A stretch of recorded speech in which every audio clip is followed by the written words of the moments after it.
आप सभी का वेलकम है सेठी क्लासेस में। मेरा नाम है हर्ष भटनागर और आज हम स्टार्ट करने जा रहे हैं क्लास 12th बिजनेस स्टडीज का chapter number 1, nature and significance of management.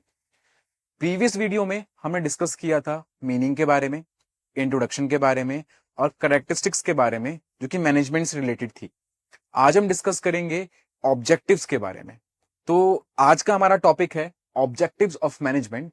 तो जो टर्म ऑब्जेक्टिव है इसका मतलब क्या होता है, अगर आप इसका डिक्शनरी मीनिंग हिंदी इंग्लिश में सर्च करेंगे तो आपको मिलेगा कि ऑब्जेक्टिव वर्ड का मतलब होता है गोल, एम या फिर उद्देश्य। जो हमारा बिजनेस का गोल है, एम है या ऑब्जेक्टिव है, वो हम इसके अंदर पढ़ने वाले हैं, मेनली मैनेजमेंट से रिलेटेड। तो मैनेजमेंट के क्या ऑब्जेक्टिव होते हैं, क्या गोल होते हैं, क्या एम होते हैं, उसको हम इस वीडियो में डिस्कस करने वाले हैं। चलिए डिस्कस करते हैं। अगर हम ऑब्जेक्टिव को डिस्ट्रीब्यूट करें मैनेजमेंट के, तो उनको 3 तरीके से डिस्ट्रीब्यूट करा गया है। सबसे पहला है ऑर्गेनाइजेशनल ऑब्जेक्टिव, देन है सोशल ऑब्जेक्टिव, देन है पर्सोनल ऑब्जेक्टिव। इसको इंडिविजुअल ऑब्जेक्टिव भी कहते हैं। हर ऑर्गेनाइजेशन का कोई ना कोई गोल होता है। उस गोल को कवर करने के लिए जो भी हम स्टेप्स लेते हैं, जो भी हम पॉइंट सेट करते हैं, वो सब ऑर्गेनाइजेशनल ऑब्जेक्टिव में आने वाले हैं। एक मैनेजमेंट अपने ऑर्गेनाइजेशन के प्रति ये चाहती है कि सबसे पहले ऑर्गेनाइजेशन के गोल पूरे हों, जैसे कि एक अच्छा प्रॉफिट कमाना, एक पर्टिकुलर अमाउंट ऑफ प्रॉफिट कमाना, लास्ट ईयर से प्रॉफिट में इतना इंक्रीमेंट हो जाए, हमारा बिजनेस बहुत अच्छे टर्म तक सरवाइव करे, हम अच्छी कंडीशंस क्रिएट करें बिजनेस इन्वायरमेंट के अंदर। वो सब का सब हमारे बिजनेस में क्या हो जाएगा, ऑर्गेनाइजेशनल ऑब्जेक्टिव हो जाएगा। और आपको पता ही है सबसे पहला करेक्टरिस्टिक हमने पढ़ा था मैनेजमेंट के अंदर कि it is a goal oriented process. तो मैनेजमेंट एक गोल ओरिएंटेड प्रोसेस थी। तो वही सबसे पहला हमारा ऑर्गेनाइजेशन ऑब्जेक्टिव हो जाता है कि जो जो गोल एक ऑर्गेनाइजेशन कवर करना चाहती है, सिर्फ ऑर्गेनाइजेशन के पॉइंट ऑफ व्यू से बात बोलेंगे, ठीक है, वो सब हो जाएंगे ऑर्गेनाइजेशन ऑब्जेक्टिव। अगर हम सर्च करें या समझें तो ऑर्गेनाइजेशन के ऑब्जेक्टिव्स में प्रॉफिट आता है, सर्वाइवल भी आता है, ग्रोथ भी आता है। हर ऑर्गेनाइजेशन चाहेगी कि वो एक अच्छा प्रॉफिट कमाए, सर्वाइव करे फ्यूचर में और ग्रोथ करे। वो सबका सब हमारा ऑर्गेनाइजेशन ऑब्जेक्टिव में आ जाएगा। सोशल ऑब्जेक्टिव ये हमारी सोसाइटी के हिसाब से है। जिस एरिया में मेरा बिजनेस परफॉर्म कर रहा है, जिस एरिया के अंदर मेरी फैक्ट्री वर्क कर रही है, उस एरिया को मैं क्या दे रहा हूं, वो सोसाइटी जो जिस एरिया में मेरा बिजनेस वर्क कर रहा है उससे मेरी सोसाइटी को क्या फर्क पड़ रहा है, सोसाइटी पे उसका बेनिफिट जा रहा है कि नहीं जा रहा है, या अगर उससे कोई नेगेटिव इंपैक्ट क्रिएट हो रहा है तो वो कम से कम हो, वो मेरा गोल रहेगा। तो बीइंग एन मैनेजमेंट मेरा गोल सोसाइटी के प्रति भी है कि सोसाइटी के वो गोल्स भी पूरे होने चाहिए, सोसाइटी को कोई हार्मफुल इंपैक्ट नहीं पड़ना चाहिए, सोसाइटी के अंदर सारे बेनिफिट्स पहुंचने चाहिए, वो मेरे सोशल ऑब्जेक्टिव के अंदर आ जाता है। And the last one is personnel objective, या फिर बोले इंडिविजुअल ऑब्जेक्टिव्स भी कहते हैं इसको। मतलब जो मेरे ऑर्गेनाइजेशन के इंडिविजुअल्स हैं, मतलब मेरे एम्प्लॉय और वर्कर्स जो मेरे लिए दिन रात काम करेंगे, जो मेरे लिए रेगुलर वर्क करेंगे, और उनके बिना मैं वो गोल अचीव नहीं कर पाऊंगा जो ऑर्गेनाइजेशन का है, तो उनको भी मुझे ध्यान रखना है कि उनको सारी चीजें सही मिले, जैसे कि सही सैलरी, सही वर्किंग कंडीशन, सही इक्विपमेंट्स, वो सब कुछ। तो मेरे एम्प्लॉय और वर्कर्स के हिसाब से जो ऑब्जेक्टिव हो जाएंगे वो सारे के सारे पर्सोनल ऑब्जेक्टिव के अंदर आ जाते हैं। क्लियर है? ये मैंने आपको बहुत ब्रीफ में समझाया। अब डिटेल में चलते हैं। सबसे पहले ऑर्गेनाइजेशनल ऑब्जेक्टिव के अंदर, तो अगर हम आगे देखें तो ऑर्गेनाइजेशन ऑब्जेक्टिव में मैंने बताया है यहां पर कि हमारे एज पर सीबीएसई एनसीईआरटी हमारे पास 3 ही टाइप के ऑब्जेक्टिव हैं ऑर्गेनाइजेशन के लिए। सबसे first one is survival, second one is profit and third one is growth. हर ऑर्गेनाइजेशन का सबसे पहला ऑर्गेनाइजेशन ऑब्जेक्टिव जो होता है, सबसे पहला जो उसका मेन ऑब्जेक्टिव होता है अपनी बिजनेस के लिए, वो सर्वाइवल होता है। सर्वाइव ही नहीं करेगा तो कैसे काम चलेगा? तो सर्वाइवल सबसे पहला ऑब्जेक्टिव होगा। क्यों? क्योंकि जब हम हमारे बिजनेस के अंदर पहले प्रॉफिट सोचने लग जाएंगे तो शॉर्ट रन तो हमारा अच्छा रहेगा, पर लॉन्ग रन में शायद हमारे बिजनेस को प्रॉब्लम आ जाए।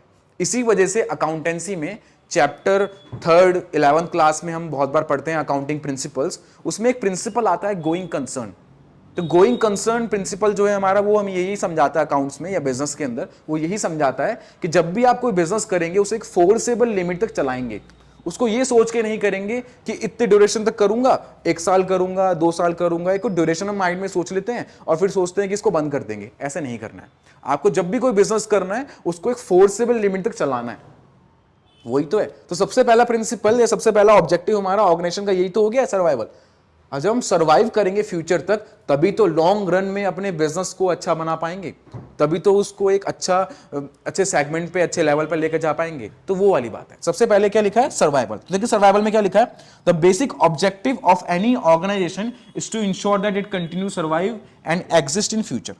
जो भी हमारा सबसे बेसिक ऑब्जेक्टिव हो जाता है बिजनेस का, कि बिजनेस को एग्जिस्ट करना है, चलाना है, ठीक है, और उसको आने वाले फ्यूचर तक चलाते रहना है, ठीक है। क्यों? जैसे कि आप देखते हैं कि बहुत सारे फेस्टिवल्स में हम शॉप्स लगाते हैं। जैसे कि हम बात करें, अभी दिवाली गई है तो दिवाली में हम क्रैकर्स की शॉप लगाते हैं, होली में रंगों की शॉप लगाते हैं, कलर्स की शॉप लगाते हैं, और लोग कहते हैं कि ये बिजनेस है। ये बिजनेस नहीं है। As per theory, as per accounting principles, as per business concept, इसको बिजनेस नहीं कहते। इसको सिर्फ हम कह सकते हैं प्रॉफिट मेकिंग एक्टिविटी। क्योंकि बिजनेस का सबसे पहला प्रिंसिपल क्या कहता है? Going concern. अकाउंटेंसी का प्रिंसिपल क्या कहता है? Going concern. जब आप बिजनेस करेंगे तो उसे चलाते रहेंगे एक फोर्सेबल लिमिट तक। पर कुछ लोग क्रैकर्स खरीदते हैं होलसेलर से, रिटेलर बनकर उसको कस्टमर्स को बेचते हैं उस ड्यूरेशन में, 3 to 4 डेज में, और अच्छा खासा प्रॉफिट भी कमा लेते हैं। कुछ लोग लॉस भी कमाते हैं, पर वो एक बिजनेस नहीं है। वो 3-4 दिन करने वाली एक्टिविटी बिजनेस नहीं होगी। इसलिए सबसे पहले हमें सर्वाइवल पे ध्यान रखना है कि बिजनेस को सर्वाइव करना है। अच्छा, इसका एग्जांपल अगर हम प्रैक्टिकल लाइफ में लें तो पतंजलि जब कंपनी आई मार्केट में, तो उन्होंने सीधा कंपटीटर किसके बन गए? वो एमएनसीज कंपनी के। जो एमएनसीज कंपनी इंडिया में वर्क कर रही थी, उनके कंपटीशन में वो आ गए। और वो किस पे आए? आयुर्वेदा, हर्ब्स, जड़ी बूटियां हमारे यहाँ जो होती हैं, उनका यूज करके वो हमारे डे टू डे नीड्स के सामान बनाने लग गए। जो कि अदर कंपनीज जो मार्केट में चल रही थी, हिंदुस्तान यूनिलीवर एंड ऑल जो कंपनीज हैं, उनके अपोज में ये अपना ब्रांड खोलने लग गए। स्टार्टिंग में कंपनी को बहुत ज्यादा लॉस हुआ, सालों साल लॉस हुआ है, पर धीरे धीरे जाके वो लॉस मिनिमाइज हुआ और आज वो इंडिया की 2nd नंबर पर एफएमसीजी कंपनी है। एफएमसीजी का मतलब होता है वो कंपनीज जो कि day to day daily products में डील करती है, उसके लिए। तो उस सेगमेंट में वो 2nd नंबर पे आ गई है। पर क्या स्टार्टिंग उसकी ऐसी रही होगी? नहीं। सबसे पहले उन्होंने सर्वाइव किया है, सर्वाइवल किया है, सर्वाइव किया होगा मार्केट में, कुछ साल लॉस झेला होगा, मार्केटिंग स्ट्रेटजीज चेंज करी होगी, लोगों का माइंडसेट चेंज करने के पीछे गए होंगे, तब जाके वो धीरे धीरे करके लोगों का माइंडसेट चेंज कर पाए हैं और तब कुछ कर पाए हैं। सबसे पहली प्रायोरिटी एक बिजनेस का, ऑर्गेनाइजेशन का यही होता है कि वो सर्वाइव करे। देन वो किस पे आएगा? प्रॉफिट पे। और आप जानते हैं profit is the life blood of business. Business का खून है, मतलब उसके बिना बिजनेस नहीं चल सकता। प्रॉफिट के बिना कोई भी काम नहीं होता। एक्सपेंसेस सारे प्रॉफिट से देने हैं, सैलरी सारी प्रॉफिट से देनी है, रॉ मटेरियल प्रॉफिट से खरीदना है, कोई बिजनेस एक्सपेंड करना होगा तो प्रॉफिट से करना। तो प्रॉफिट हमारी 2nd प्रायोरिटी पे आता है। कुछ लोग इसको पहली प्रायोरिटी पे भी रखते हैं कि प्रॉफिट पहले कमाना चाहिए, हो सकता है, बट लॉन्ग रन में हो सकता है कि आपको प्रॉब्लम आ जाए। क्लियर है? आ जाते हैं इसके बाद हमारे 3rd पॉइंट पे, ग्रोथ। अगर हम 3rd पॉइंट पे आए तो ये क्या है? ग्रोथ। अब बिजनेस में ग्रोथ भी हमें चाहिए। सर्वाइवल हो गया, प्रॉफिट कमा लिया, उस प्रॉफिट से हमें लॉन्ग रन में नंबर ऑफ एसेट्स भी तो इंक्रीज करनी है, नंबर ऑफ मार्केट शेयर भी तो इंक्रीज करने हैं, नंबर ऑफ प्रोडक्ट्स भी तो इंक्रीज करने हैं। तो हमें अपने बिजनेस के अंदर यह ध्यान रखना है कि ग्रोथ भी होनी चाहिए। यह भी एक ऑर्गेनाइजेशन का ऑब्जेक्टिव होता है, ठीक है। तो अगर हम देखें तो growth is measured in the term of sales volume. अगर हमारे बिजनेस की सेल बढ़ रही है तब भी वो ग्रोथ हो रही है। Increase in number of employ, मेरे नंबर ऑफ वर्कर्स बढ़ गए, वो भी ग्रोथ हो रही है। मार्केट शेयर मेरा इंक्रीज हो गया, वो भी एक ग्रोथ हो गया। नंबर ऑफ प्रोडक्ट्स इंक्रीज हो रहे हैं, कैपिटल इन्वेस्टमेंट इंक्रीज हो रही है, फिक्स एसेट्स मेरी इंक्रीज हो रही हैं, वो सब का सब ग्रोथ के अंदर आएगा। तो अगर मैं बेसिकली बोलूं तो ये 3 पॉइंट्स बहुत इजी से हैं। मैनेजमेंट के ऑब्जेक्टिव ऑर्गेनाइजेशन के लिए, ये ऑर्गेनाइजेशन के ऑब्जेक्टिव जो सबसे पहले आते हैं वो हैं survival, profit, growth.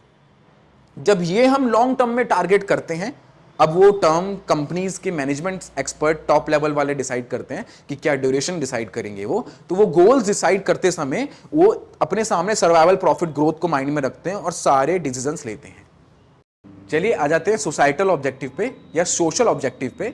Social objective में वो सारे के सारे पॉइंट्स आएंगे जो हर ऑर्गेनाइजेशन अपनी सोसाइटी के लिए परफॉर्म करती है। अब मेरा बिजनेस है या मेरी कोई फैक्ट्री है तो वो किसी एरिया में काम कर रही होगी। जब उस एरिया में हम काम कर रहे होंगे तो उससे उस एरिया को कोई ना कोई बेनिफिट पहुंचना चाहिए। उस एरिया में अगर मैं कोई नेगेटिव इंपैक्ट भी क्रिएट कर रहा हूं, मान लो पॉल्यूशन क्रिएट कर रहा हूं, तो कम से कम पॉल्यूशन होना चाहिए। तो मेरे बिजनेस से सोसाइटी को क्या बेनिफिट्स मिलने वाले हैं वो सारे मेरे सोशल ऑब्जेक्टिव हो जाएंगे जहां पे मेरा बिजनेस परफॉर्म कर रहा है। सबसे पहला इसके अंदर आता है protection of environment by using environment friendly product या इन्वायरमेंट फ्रेंडली टेक्निक। मैं जो प्रोडक्शन कर रहा हूं उसमें मैं इन्वायरमेंट फ्रेंडली टेक्निक यूज करूं ताकि इन्वायरमेंट पॉल्यूट ना हो, इन्वायरमेंट में पॉल्यूशन कम से कम हो, वो वाली बात। ठीक। Second one is generation of employment opportunity. जहां मेरा बिजनेस वर्क कर रहा है वहां पर एम्प्लॉयमेंट अपॉर्चुनिटी जनरेट हो, वहां के आसपास के लोग अच्छा खासा जॉब कर पाए, उनको रोजगार मिल पाए। अब वो स्किल्ड, सेमी स्किल्ड, अनस्किल्ड पे डिवाइड होता है कि मैं कैसा वर्क कर रहा हूं। अगर मैं फैक्ट्रीज में कर रहा हूं तो उसके हिसाब से, अगर मैं ऑफिस में कर रहा हूं तो उसके हिसाब से मैं एम्प्लॉयमेंट जनरेट कर पाऊं। तीसरा जो हमारा ऑब्जेक्टिव होता है सोसाइटी के लिए कि हम बेसिक एमिनिटीज प्रोवाइड करें, स्कूल्स और हेल्थ केयर जैसी। बहुत सारे बिजनेसमैन होते हैं, वो एनजीओज खोलते हैं, एनजीओज में छोटे छोटे स्टूडेंट, छोटे छोटे बच्चों को पढ़ाते हैं, 5th क्लास तक, 8th क्लास तक उनको नॉलेज देते हैं, बेसिक अवेयरनेस देते हैं, एजुकेशन देते हैं ताकि उनको बेसिक एजुकेशन मिले और वो अपनी लाइफ में थोड़ा आगे बढ़े। स्कूल्स खोलते हैं, हेल्थ केयर फैसिलिटीज देते हैं। बहुत सारे सेलिब्रिटीज, बहुत सारे बिजनेसमैन क्या करते हैं, अपनी एनजीओज या चैरिटेबल ऑर्गेनाइजेशन से क्या करते हैं, लोगों का ऑपरेशंस कराते हैं, लोगों की हेल्थ केयर फैसिलिटीज प्रोवाइड करते हैं और हॉस्पिटल्स भी खोलते हैं बहुत लोग। तो ये भी हमारा क्या हो जाता है, सोशल ऑब्जेक्टिव हो जाता है। Fourth one is supply of good quality of product. अच्छी क्वालिटी ऑफ प्रोडक्ट क्या करना, डिलीवर करना। ऐसा नहीं है कि मैं खराब सामान, मिलावटी सामान बेच रहा हूं लोगों को, तो वो बेकार हो जाएगा, उससे लोगों को हेल्थ डिजीज हो सकती है, प्रॉब्लम हो सकती है, लॉन्ग रन में मेरे बिजनेस को कॉम्प्रोमाइज करना पड़ सकता है। तो सोसाइटी के लिए मुझे यही करना है कि उनको अच्छे क्वालिटी का सामान बनाकर दूं। फिर हो जाएगा इसमें conducting business in lawful manner. Lawful manner में बिजनेस को कंडक्ट करना है। जो भी हमारा कानून जिन चीजों की इजाजत देता है उसको फॉलो करना है, और जिन चीजों की इजाजत नहीं देता है उनको फॉलो नहीं करना है। ठीक है, उनको अवॉइड करना है। And the last one is 6th point, avoidance of anti social and unfair trade practices. Unfair trade practices नहीं करनी है, जो सोसाइटी के लिए खराब है उन प्रैक्टिसेस को फॉलो नहीं करना है। जैसे कि अडल्ट्रेशन, मिलावट, अगर बोलें ब्लैक मार्केटिंग, काला बाजारी करना, हाई रेट पे बेच देना सामान को स्टॉक करके, तो वो सब नहीं करना है। वो सब एंटी सोशल और क्या बोलते हैं, हमारी अनफेयर ट्रेड प्रैक्टिसेस के अंदर आ जाएगा। ये सब नहीं करना है। ये मेरे सोसाइटी के प्रति, मेरे मैनेजमेंट के ऑब्जेक्टिव हैं जो मुझे हमेशा कवर करने चाहिए। अगर इसके बाद देखें तो मैंने एग्जाम्पल लिखा है टाटा ग्रुप। टाटा ग्रुप ने अपनी एक सोशल रिस्पॉन्सिबिलिटी निभाई। अच्छा, तो समझते हैं थोड़ा सा। रोड पे 10 में से अगर हम कैटेगराइज करें एज पर रिकॉर्ड्स, 10 में से 6-7 व्हीकल्स टाटा ग्रुप के होते हैं, कमर्शियल व्हीकल्स। ठीक है, बस, ट्रक्स, हैवी व्हीकल्स जो होते हैं वो टाटा बनाता है। टाटा कमर्शियल बहुत पुराने टाइम से मार्केट में है। तो 10 में से 6 से 7 व्हीकल्स टाटा ग्रुप के चलते हैं। तो टाटा ग्रुप ने एक सर्वे किया और चेक किया कि ट्रक ड्राइवर्स के बीच में एक बीमारी फैल रही है। देखो लिखा हुआ है मैंने, एड्स नाम की बीमारी फैल रही है। तो उनको जागरूक करना पड़ेगा, कैंपिंग चलाना पड़ेगा, उनको समझदारी, उनके अंदर समझदारी डालने के लिए कि भाई ये सब अच्छा नहीं है और ये सब अवॉइड करें, ये सब सही है, ये सब फॉलो करें। तो उन्होंने कैंपिंग स्टार्ट करा सोशली रिस्पॉन्सिबल बनकर कि अगर उनके ट्रक ड्राइवर्स से इसकी मौत होगी या इस बीमारी से उनको प्रॉब्लम आएगी तो ऐसे करके कभी भी कमर्शियल बिजनेस आगे नहीं बढ़ पाएगा। तो उन्होंने कैंपिंग स्टार्ट किया इसको प्रमोट करने के लिए, एड्स के लिए जानकारी या फिर एड्स के लिए अवेयरनेस फैलाने के लिए। ये सोशल रिस्पॉन्सिबिलिटी उन्होंने अपनी निभाई थी। ये हमारे सोशल ऑब्जेक्टिव हो गए हैं। ठीक है, चलिए आगे आते हैं अब अपने पर्सोनल ऑब्जेक्टिव्स पे या फिर इंडिविजुअल ऑब्जेक्टिव्स पे। इसके अंदर वो क्या कह रहा है, अगर हम पर्सनल या फिर इंडिविजुअल ऑब्जेक्टिव्स की बात करें तो इसके अंदर आने वाले हैं वो सारे ऑब्जेक्टिव्स जो मैनेजमेंट को अपने एम्प्लॉय के लिए, अपने वर्कर्स के लिए निभाने होते हैं। भाई सिंपल सी बात है, अगर हम ऑर्गेनाइजेशन के गोल पूरे कर रहे हैं तो ऑर्गेनाइजेशन के गोल सर्वाइवल, प्रॉफिट, ग्रोथ हो गया।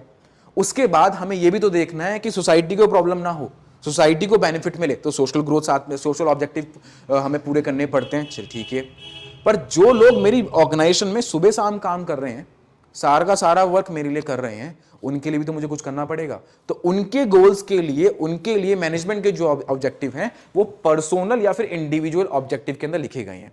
जैसे कि पहला क्या लिखा है, financial needs like competitive salary and perks, मेरे को अपने एम्प्लॉयज के लिए कंपिटिटिव सैलरी और पर्क्स देने पड़ेंगे उनको, जो जिस सैलरी के लायक है उसे वो सैलरी मिले और पर्क्स मिले। पर्क्स मतलब फैसिलिटीज, अलग अलग पोस्ट की अलग अलग फैसिलिटीज होती हैं, वो सब प्रॉपर उनको देनी पड़ेगी ताकि वो मेरे बिजनेस के लिए दिल से काम करे, मोटिवेट होकर काम करे।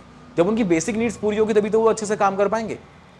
Second, social needs like Pir recognition, self respect and respect from colleagues, उनको रिस्पेक्ट देना, उनको इनिशिएटिव के लिए इन्वॉल्व करना कि आपको हम इनिशिएटिव दे रहे हैं कि आपका क्या सजेशन है, उनको रिस्पेक्ट देना सबके सामने, best employee of the month, best employee of the year का अवार्ड दे देना, तो उससे उनके अंदर सेल्फ रिस्पेक्ट जनरेट होती है। उनको रिकॉग्निशन करना कि आप अच्छा काम कर रहे हैं, उससे वो मोटिवेट होता है काम करने के लिए।